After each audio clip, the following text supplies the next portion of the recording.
Nous sommes aujourd'hui à la préfecture de Strasbourg avec Viviane Chevalier. C'est notre premier destin de femme aujourd'hui, Viviane. On a envie de vous découvrir. Vous travaillez auprès du préfet, du préfet actuel depuis combien de temps? Pierre-Étienne Biche est arrivé juste après le sommet de l'OTAN.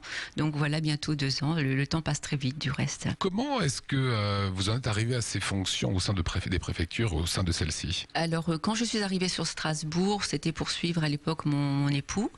Je suis arrivée à la préfecture et j'ai été nommée à la base aux distinctions honorifiques. La Légion d'honneur, l'Ordre national pour le mérite agricole. Et puis, un jour, j'ai un préfet et un directeur de cabinet. À l'époque, c'était Monsieur Marlan.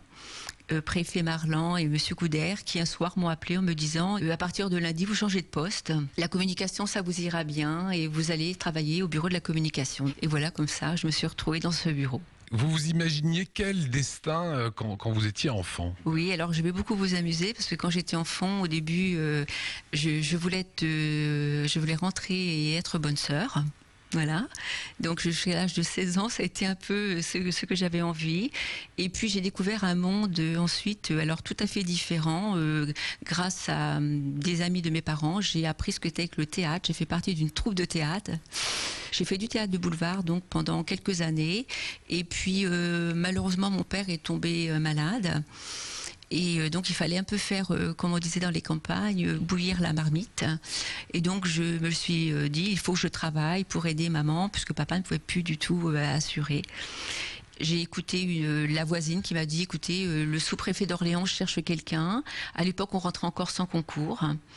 Je suis allée le voir, il m'a reçu un samedi matin et il m'a dit, écoutez, je cherche quelqu'un qui accepterait de prendre le poste d'assistante. Voilà, et j'ai commencé à travailler dans l'administration comme ça. Ensuite, j'ai passé, bien comme tout le monde, des concours. Est-ce que c'est difficile de concilier sa vie professionnelle et sa vie de femme et de mère, hein? À l'âge de 35 ans, je me suis particulièrement occupée de mes enfants. J'étais donc déjà fonctionnaire. J'ai toujours pris mon mercredi pour m'occuper de mes enfants. Donc je dis à cette époque-là, oui. Par contre, j'avoue qu'actuellement, le poste que j'occupe demande beaucoup d'énergie, beaucoup de disponibilité.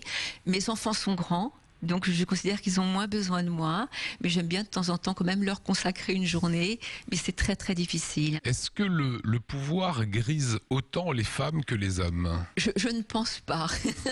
Je ne pense pas. Je pense qu'on fonctionne différemment.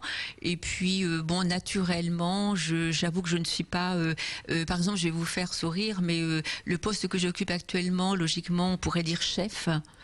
Et j'avais un ancien préfet qui s'appelait Monsieur Rebière et j'ai toujours tenu à ce que ma fonction soit responsable du bureau. Et quand j'allais le voir, je lui posais certaines questions. Quand je partais, il me disait merci chef, d'accord chef.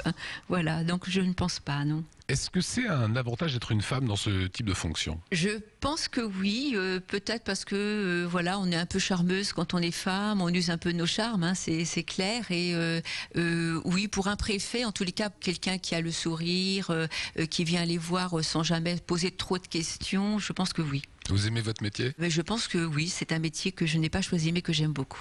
Voilà, quel beau théâtre que la vie. Exactement, oui. Merci Viviane.